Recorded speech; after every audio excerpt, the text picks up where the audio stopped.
بسم اللہ الرحمن الرحیم۔ السلام علیکم۔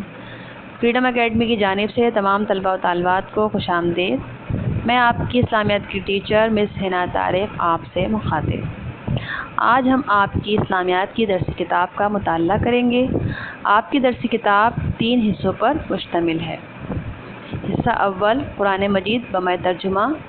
اس حصے میں قرآن مجید کی 3 صورتیں شامل ہیں۔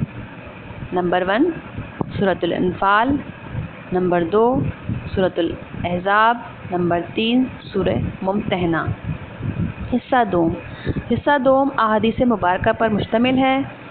اس حصے میں احادیث، ان کا ترجمہ اور تشریح شامل ہے۔ حصہ سوم، اس حصے میں موضوعاتی مطالعہ۔ اس میں ہم مختلف اسباق کا مطالعہ کریں گے۔ آج کا سبق حصہ اول سے لیا گیا ہے۔ حصہ اول سے ہم نے جس سورہ کا انتخاب کیا ہے وہ سورۃ الانفال۔ اس سبق میں ہم سورہ انفال بمع ترجمہ اور اس کے متعلق آیات کی مختصراً وضاحت کریں گے۔ لیکچر شروع کرنے سے پہلے تمام طلباء و طالبات اپنی درسی کتاب کا صفحہ نمبر 9 کھول لیجیے۔ میں آپ کے سامنے آیات کا ترجمہ پڑھوں گی اور ساتھ ساتھ وضاحت کرتی جاؤں گی۔ سب سے پہلے سورہ انفال کا مختصراً تعارف۔ سورہ انفال ایک مدنی صورت ہے۔ یہ سورہ مبارکہ سن 2 ہجری میں غزوہ بدر کے موقع پر نازل ہوئی۔ اس میں کل 75 آیات ہیں۔ ترتیب کے لحاظ سے یہ سورہ 8ویں نمبر پر ہے۔ اس میں 10 رکوع ہیں اور یہ سورہ مبارکہ قرآن پاک کے 9ویں اور 10ویں پارے میں موجود ہے۔ اس کے بعد ہم سورت کی تشریح بیان کرتے ہیں ترجمے کے ساتھ۔ سورت کے ابتدا میں اللہ پاک نے لفظ انفال کا ذکر کیا ہے۔ انفال نفل کی جمع ہے جس کے معنی زیادہ کے ہیں۔ انفال کہتے کسے ہیں؟ انفال دراصل اس مال و اسباب کو کہتے ہیں جب حق اور باطل کی جنگ ہوتی ہے، یعنی کفار کی اور مسلمانوں کی جنگ ہوتی ہے۔ اس جنگ میں جب مسلمانوں کو فتح حاصل ہوتی ہے تو اس فتح کی صورت میں مسلمانوں کے ہاتھ کفار کی کچھ چیزیں لگتی ہیں۔ ان میں بہت کچھ سامان ہوتا ہے، جیسے کہ اس میں مویشی، گھوڑے وغیرہ شامل ہوتے ہیں اور ان کے ہتھیار ہوتے ہیں، اناج، غلہ، یہ سب چیزیں شامل ہوتی ہیں۔ تو جب کفار جنگ ہار جاتے ہیں تو سامان میدان جنگ میں مسلمانوں کے ہاتھ لگتا ہے۔ تو وہ جو سامان ہوتا ہے وہ سامان انفال کہلاتا ہے، ٹھیک ہے، مال غنیمت کہتے ہیں۔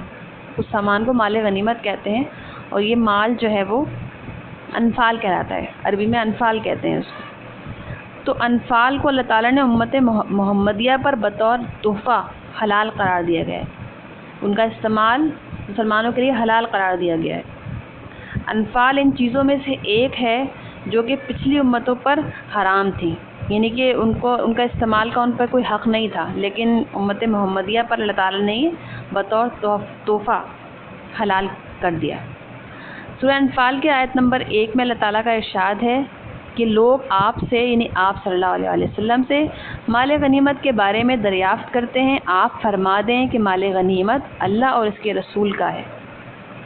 دیکھیں، مال غنیمت کی تقسیم کے معاملے میں اختلافات ہو سکتے ہیں، کوئی کم چیزیں لے سکتا ہے، کوئی زیادہ لے سکتا ہے، تو اس پہ انسان خیانت کا مرتکب ہو سکتا ہے، یعنی اس کے دل میں بے ایمانی آ سکتی ہے اور اس بے ایمانی کی وجہ سے آپس کے تعلقات خراب ہونے کا اندیشہ ہوتا ہے۔ لہٰذا اسی آیت میں اللہ تعالیٰ آگے فرماتے ہیں کہ تم اس معاملے میں اللہ سے ڈرو اور آپس میں صلح رکھو، یعنی مال غنیمت کی تقسیم کے مجاز آپ صلی اللہ علیہ وسلم، یعنی آپ صلی اللہ علیہ وسلم جس طریقے سے اس مال کو تقسیم کرنا چاہیں گے اللہ کے حکم سے، اب وہ بھی اپنی مرضی سے نہیں کریں گے آپ صلی اللہ علیہ وسلم، اللہ کی مرضی سے، تو آپ صلی اللہ علیہ وسلم اللہ کے حکم سے اس مال کو مسلمانوں میں تقسیم فرمائیں گے اور مسلمان اسے اپنی مرضی سے آپس میں استعمال کرنے کے مجاز نہیں ہیں۔ جتنا حصہ اللہ نے مقرر کر دیا گیا ہے، رسول اللہ صلی اللہ علیہ وسلم اس حصے کے مطابق جو ہے وہ مال غنیمت کو تقسیم فرمائیں گے، تو مسلمان اسی طریقے سے اس کو مال کو حاصل کریں گے۔ اپنی مرضی سے نہیں لے سکتے کہ ہم نے جی اتنا غلہ ہے تو ہم نے اس میں سے اتنا لینا ہے، یا ہم نے جو ہے گھوڑے مال غنیمت کے طور پہ گھوڑے اگر حصے میں آئے تو جی مجھے یہ گھوڑا چاہیے، اس طرح سے نہیں ہوگا۔ آپ صلی اللہ علیہ وسلم یہ طے کریں گے کہ کتنا مال کس کو دینا، اور آپ صلی اللہ علیہ وسلم بھی اپنی مرضی سے اس چیز کو طے کرنے کے مجاز نہیں ہیں، وہ بھی اللہ کے حکم سے تقسیم فرمائیں گے۔ امید ہے آپ کو یہاں تک سمجھ آیا ہوگا کہ انفال کسے کہتے ہیں، اور اس آیت میں اللہ تعالیٰ نے مسلمانوں سے مال غنیمت کے بارے میں کیا فرمایا ہے۔ اس کے بعد ہم آیت نمبر 2 اور 3 آیت نمبر 2 اور 3 میں اللہ تعالیٰ نے مسلمانوں کی صفات کا ذکر کیا گیا ہے، یعنی کہ مسلمانوں میں مومنوں میں کیا کیا خوبیاں ہونی چاہیے کہ مومن کون ہے۔ مومن کون ہے؟ مومن وہ ہے جب اس کے سامنے اللہ کا ذکر کیا جاتا ہے تو اللہ کا ذکر سن کر اللہ کی عظمت اور جلال سے اس کے دل ڈر جاتے ہیں، یعنی مومن کے دل میں اللہ کا خوف ہوتا ہے۔ اس کے بعد 5 صفات بیان کی اللہ پاک نے آیت نمبر 2 اور 3 میں۔ پہلی کیا؟ اللہ کا خوف، پہلی اللہ کا خوف۔ اس کے بعد مومن وہ ہے جب اس کے سامنے اللہ کا کلام پڑھا جاتا ہے، تلاوت قرآن پاک کی جاتی ہے تو ان کے ایمان میں، اس کے ایمان اللہ کی ڈر سے، اللہ کے خوف سے اس کا ایمان میں اضافہ ہوتا ہے۔ تلاوت قرآن پاک پڑھ کر اس کا دل ایمان سے بھر جاتا ہے، ایمان میں اضافہ ہو جاتا ہے۔ ٹھیک۔ نمبر 3 اللہ پر توکل کرنا، یعنی مومن وہ ہے جو اپنے رب پر توکل کرتے ہیں، اپنے رب پر توکل کرتے ہیں، لیکن ظاہری اسباب اختیار کرنے کے بعد اللہ کی ذات پر بھروسہ کرتے ہیں۔ یعنی اگر فرض کریں ایک لشکر، دشمنوں کا لشکر مسلمانوں کی طرف آ رہا ہے، لیکن مسلمان سے مسلح بچھائیں اور دعا مانگے کہ یا اللہ پاک یہ لشکر جو ہے وہ واپس چلا جائے، لشکر واپس چلا جائے، بس یہ دعا کرتے رہیں اور جہاد کے لیے باہر نہ نکلیں، ٹھیک ہے نا؟ تو ایسا تو نہیں ہو سکتا نا۔ اس کے لیے مسلمانوں کو جنگ کی تیاری کرنی ہے، ان کو ظاہری اسباب یہی تو ہوتے ہیں کہ باقاعدہ وہ ایک جذبہ ایمانی کے ساتھ باہر نکلیں گے باطل کا مقابلہ کرنے کے لیے، اور اللہ کی ذات پر بھروسہ بھی رکھیں گے کہ اللہ تعالیٰ یقیناً ہمیں فتح دیں گے۔ ٹھیک۔ اس کے بعد مومن کی ایک اور صفت مومن کی ہے کہ مومن تو وہ ہیں جو نماز کی پابندی کرنے والے ہیں، اللہ کے سامنے جھکنے والے ہیں۔ اس کے بعد نمبر 5 صفات بیان کی گئی ہیں، دوبارہ دہرا دیتی ہوں۔ نمبر 1 اللہ کا خوف ہوگا مومن میں۔ نمبر 2 تلاوت قرآن پاک جب اس کے سامنے کی جائے گی، اس کے سامنے اللہ کا ذکر کیا جائے گا تو اس کا دل اس کا ایمان بڑھ جائے گا۔ نمبر 3 پوائنٹ اللہ پر توکل کرنے والا ہوگا مومن، ظاہری اسباب کو اختیار کرے گا اور اس کے بعد اللہ کی ذات پر بھروسہ کرے گا۔ نمبر 4 پوائنٹ نماز کی پابندی کرنے والا ہوگا، مومن تو وہ ہیں جو نماز کی پابندی کرتے ہیں۔ نمبر 5ویں صفت کون سی ہے؟ اللہ کی راہ میں خرچ کرنے والے ہوتے ہیں۔ جو کچھ اللہ پاک نے انہیں عطا کیا ہے، یہ نہیں کہ سارا اپنے پہ خرچ کر لیں گے، نہیں، اس میں یہ ہے کہ انہوں نے جائز اور نیکی کے کاموں میں بھی خرچ کرنا ہے۔ اپنا مال صرف ان کے مال پہ صرف ان کا حق نہیں ہے، دوسروں کا بھی حق ہے۔ جائز کاموں پہ خرچ کریں، نیکی کے کاموں پہ خرچ کریں۔ آیت نمبر 2 اور 3، پہلی آیت میں انفال کے متعلق بتایا گیا کہ انفال کسے کہتے ہیں۔ آیت نمبر 2 اور 3 میں اللہ پاک نے مومنوں کی صفات کا تذکرہ کیا ہے۔ آگے کی آیت میں اللہ پاک نے 2 گروہوں کا تذکرہ کیا ہے، اور وہ 2 گروہ کون ہیں؟ ایک ابو سفیان کا گروہ اور ایک ابو جہل کا گروہ۔ اچھا، اس میں ہوا یہ تھا کہ سورہ انفال میں یہ تذکرہ کیا گیا ہے کہ کافروں کا قوت اور شوکت کو توڑنے کے لیے صحابہ کرام، آپ صلی اللہ علیہ وسلم صحابہ کرام کے ساتھ مدینے سے نکلے، جس کے نتیجے میں کفر و اسلام کا پہلا معرکہ یعنی غزوہ بدر، ٹھیک ہے نا، پہلا معرکہ پیش آیا، اور یہ مسلمانوں کی اور کفار کی پہلی لڑائی تھی، غزوہ بدر کہلاتی ہے یہ پہلی لڑائی، ٹھیک ہے۔ تو اس معرکے کو غزوہ بدر کہا جاتا ہے۔ تو اس موقع پر اللہ نے اپنے رسول سے وعدہ کیا، اس کا تذکرہ سورہ انفال کی آیت نمبر 7 اور 8 میں ہے کہ 2 گروہوں میں سے ایک گروہ تمہارا مسخر ہو جائے گا۔ 2 گروہ کون سے ہیں؟ جیسے کہ میں نے ابھی بتایا آپ کو، ابو سفیان کا گروہ، یہ گروہ کون سا تھا؟ ابو سفیان کا یہ وہ گروہ تھا جو ابھی مسلمان نہیں ہوئے تھے اور یہ سامان تجارت لے کے شام سے مکہ کی طرف جا رہے تھے، ایک یہ گروہ تھا اس میں، اور دوسرا تھا ابو جہل کا جنگی لشکر۔ ابو جہل کا جنگی لشکر تھا، یہ 1000 افراد پر مشتمل تھا، اور ابو سفیان کی اطلاع پر اپنے قافلے کی حفاظت کے لیے بدر کی جانب چل پڑا تھا۔ اللہ تعالیٰ نے مسلمانوں کا سامنا ابو جہل کے لشکر سے کرا دیا تاکہ وہ اپنے احکام سے حق کا حق ہونا ثابت کر دے اور ان کافروں کی جڑیں کاٹ ڈالے۔ یعنی کہ کافروں کو، جبکہ اس غزوہ میں مسلمانوں کی تعداد 313 تھی اور کفار کا لشکر جو تھا وہ 1000 پر مشتمل تھا، لیکن مسلمانوں کے جو ایمان تھا وہ جوش بہت تھا، ایمان سے بھرے ہوئے تھے ان کے دل، تو اللہ تعالیٰ نے ان کو فتح دی۔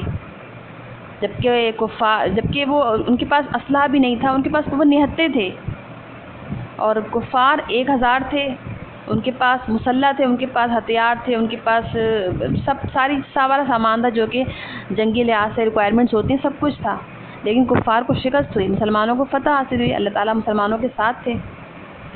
اور اس غزوے میں اللہ تعالیٰ نے مسلمانوں کی مدد فرمائی۔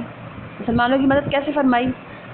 غزوہ بدر جیسا کہ میں نے آپ کو بتایا کہ 2 ہجری میں ہوا، اور یہ کافروں کے ساتھ مسلمانوں کی پہلی جنگ تھی، اور یہ جنگ بغیر کسی منصوبہ بندی اور تیاری کی ہوئی، یعنی مسلمانوں کی اس میں کوئی بھی تیاری نہیں تھی، مسلمان نہتے تھے، اور ان کی تعداد بھی کافی کم تھی، 313 تعداد تھی، بار بار تذکرہ کر رہی، 313 مسلمانوں کی تعداد 313 اور کفار کی تعداد 1000 تھی۔ دیکھیں یہ سوال آپ کے MCQs میں ایگزام میں آتے ہیں کہ مسلمانوں کے درمیان اور کافروں کے درمیان جو پہلا معرکہ ہوا اس کا نام غزوہ بدر ہے، اور اس میں مسلمانوں کی تعداد 313 تھی اور کفار کا لشکر 1000 تھا، اور سارے مسلح تھے۔ ٹھیک ہے، بار بار دہراتے رہی ہوں تاکہ آپ کو ریوائز ہوتا رہے۔ اچھا، اس غزوہ میں اللہ تعالیٰ نے مسلمانوں کی کس طرح مدد فرمائی تھی، اس کا تذکرہ آیت نمبر 9 میں اللہ تعالیٰ نے ارشاد کیا ہے کہ جب تم اپنے پروردگار سے فریاد کرتے تھے تو اس سے تمہاری دعا قبول کر لی، اور فرمایا ہم 1000 فرشتوں میں سے جو ایک دوسرے کے پیچھے آتے جاتے ہیں تمہاری مدد فرمائیں گے۔ اللہ تعالیٰ نے مدد فرمائی تھی مسلمانوں کی اس جنگ میں۔ اللہ تعالیٰ سے دعائیں کر رہے تھے آپ صلی اللہ علیہ وسلم، اللہ تعالیٰ سے دعائیں کر رہے تھے، کیونکہ کفاروں کے ساتھ جنگ میں مسلمانوں کا سہارا صرف اللہ کی ذات تھی، صرف اللہ کی ذات تھی، لہٰذا آپ صلی اللہ علیہ وسلم اللہ سے مدد کے لیے دعائیں کر رہے تھے، اور اللہ تعالیٰ کی ہی مدد شامل تھی جس کی وجہ سے مسلمانوں کو فتح حاصل ہوئی۔ انہی آیات میں اللہ تعالیٰ نے مزید فرمایا ہے، اس مدد کو خدا نے محض بشارت بنایا تھا تاکہ تمہارے دل اس سے اطمینان حاصل کریں، اور مدد تو اللہ ہی کی طرف سے ہے۔ اس سے ہمیں معلوم ہوا کہ اللہ کے سوا کوئی مددگار نہیں ہے، اللہ کے سوا کوئی مدد کرنے کے قابل نہیں ہے، اور اللہ تعالیٰ ہر طرح سے مدد کرنے پر قادر ہیں۔ یہ تھی سورہ انفال کی آیت نمبر 1 سے لے کر 10 تک کی مختصراً تشریح۔ اس کے علاوہ آپ کے درسی کتاب میں قرآنی آیت کا ترجمہ ہے، سوال نمبر سوال نمبر 1 ہے، اس میں آپ نے اس کو اپنی ہوم ورک کی کاپی میں کام کرنا ہے۔ سوال نمبر 1 ہے، اس سبق میں مومنوں کی کیا صفات بیان کی گئی ہیں؟ میں نے آپ کو ابھی لیکچر کے شروع میں بتایا تھا، مومنوں کی 5 صفات بیان کی گئی ہیں، اور وہ کون کون سی صفات ہیں یہ میں آپ کو سمجھا چکی ہوں۔ اس کے علاوہ سوال نمبر 2 گروہوں سے کیا مراد ہے وہ بھی میں نے آپ کو ایکسپلین کیا گیا ہے۔ سوال نمبر 3 ہے، مندرجہ ذیل عبارات کا مفہوم بیان کیجیے۔ یہ آپ نے اپنی اسلامیات کی درسی کی کتاب ہے، اس کے صفحہ نمبر 12 پہ ہی موجود ہے، تو آپ ان آیات کا جو ترجمہ ہے الف ب جیم، ان آیات کا ترجمہ آپ اپنی اسلامیات کی درسی کتاب میں تلاش کر کے لکھیں گے۔ یہی آپ کا ہوم ورک ہے، 3 سوالوں پر مشتمل آپ کا ہوم ورک ہے۔ سوال نمبر 1، 2 اور 3 میں آپ نے آیت دی گئی ہے نیچے، اس کا آپ نے ترجمہ لکھنا ہے۔ امید ہے آپ کو آج کا لیکچر سمجھ آیا ہوگا، سمجھنے کی کوشش کیجیے اور ہوم ورک ٹائم پہ کیجیے۔ ملتے ہیں نیکسٹ لیکچر میں انشاءاللہ۔ ہوم ورک کمپلیٹ کیجیے گا۔ اللہ حافظ۔